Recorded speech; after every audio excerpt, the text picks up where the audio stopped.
This is the news update.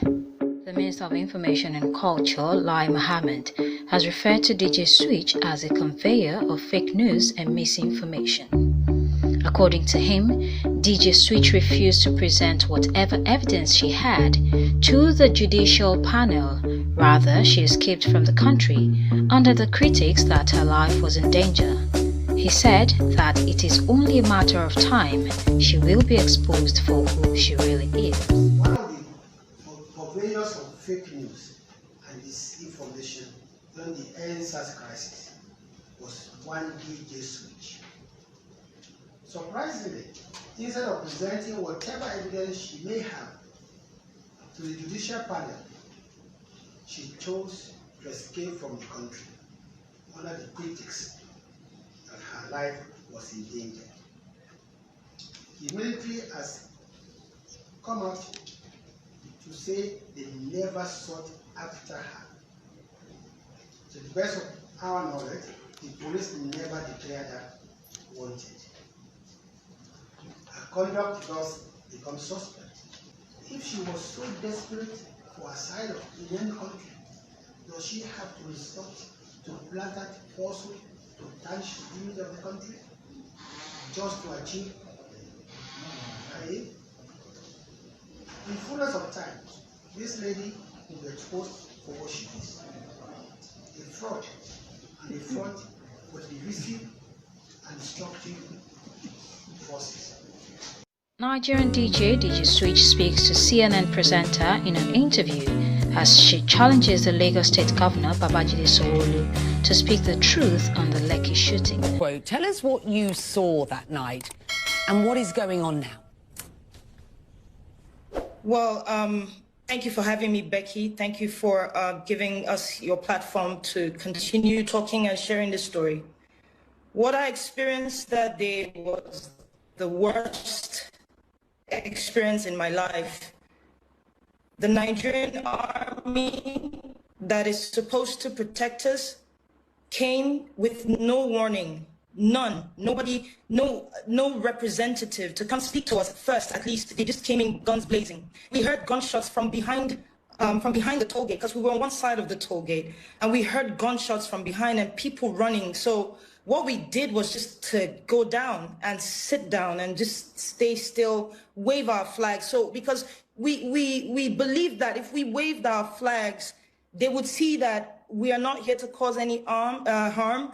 We're not here to cause any troubles. We're just here protesting, as is our right to do so. So there was no warning, nothing. They came shooting.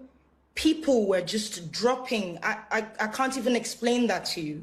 It was such a chaotic scene that most times I find it difficult to close my eyes without seeing those scenes. And after they left, the Nigerian police came, SARS to be precise, because looking at the uniform, the ones we could see, and especially one man that was putting on white, I don't know who he is or something, but he had a pistol, kind of like a small gun, and he was just shooting at us directly, and we were just running for our lives. That's the short story of it, really. Just after the Lekki Gate incident, I spoke with the Lagos State Governor. Have a listen to what he told me. Becky, I genuinely believe there will be change for two reasons. One, you know, what has happened, especially in Lagos, is extremely unimaginable. That's number one. Number two, it was a clarion call, you know, for all of us in government, you know, especially, you know, understanding and realizing, you know, what the youth, what they truly want us to be doing, you know. So it hit all of us like a thunderbolt, and it was just, you know, a wake-up call. Your response to what you just heard there? With no due respect, I actually challenge the governor of Lagos State to just say the truth. They know the truth.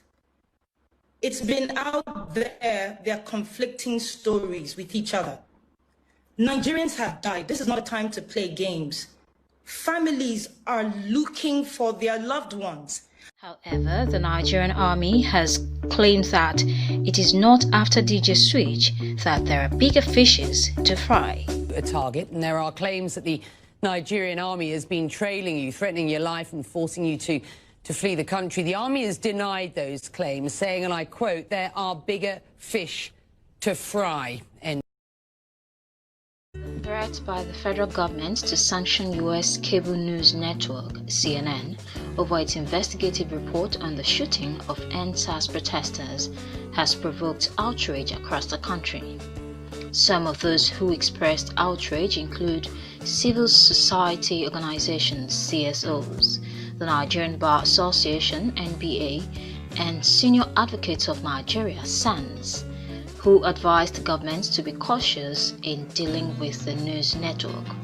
Despite the threat by the Nigerian government, CNN isn't moved.